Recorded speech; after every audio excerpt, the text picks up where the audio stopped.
Prince Harry has said mental health strategies for armed forces personnel are crucial to create a more confident, focused and, ultimately, more combat-ready military. In a speech at the Ministry of Defense, the 33-year-old prince, who spent 10 years in the army, said that as the number of active duty personnel had been reduced, there was a premium on every individual being fighting fit and deployable. Announcing a joint initiative between the MOD and the Royal Foundation, created by the Prince and the Duke and Duchess of Cambridge to tackle mental health issues, Harry said mental health strategies needed to be at the forefront of armed forces personnel training. Quite simply, these men and women are prized assets which need to be continually invested in. We surely have to think of them as high-performance athletes, carrying all their kit, equipment and a rifle, he said. Crucially, fighting fitness is not just about physical fitness. It is just as much about mental fitness too.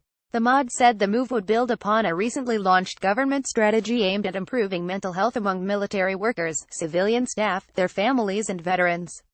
The military has faced the challenge of dealing with things like post-traumatic stress, anxiety and depression, Harry said. There was a need to promote positive mental health management to help prevent some of these issues before they develop. Staying mentally and emotionally sharp could help with getting that extra 20% or possibly 30% more of performance that can make all the difference, he said.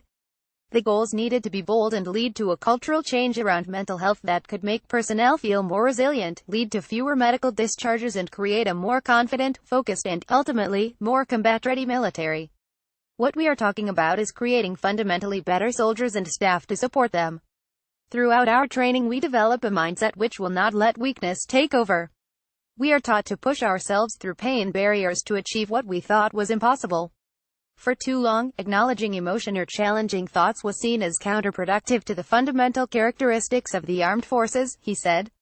Today we are saying that taking mental health seriously is what professional and dedicated servicemen and women must do to be above the rest and leading from the front.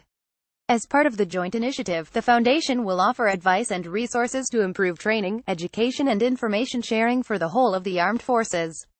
The initiative is expected to include annual briefings, websites and specialist support to raise awareness of the importance of good mental health among military personnel.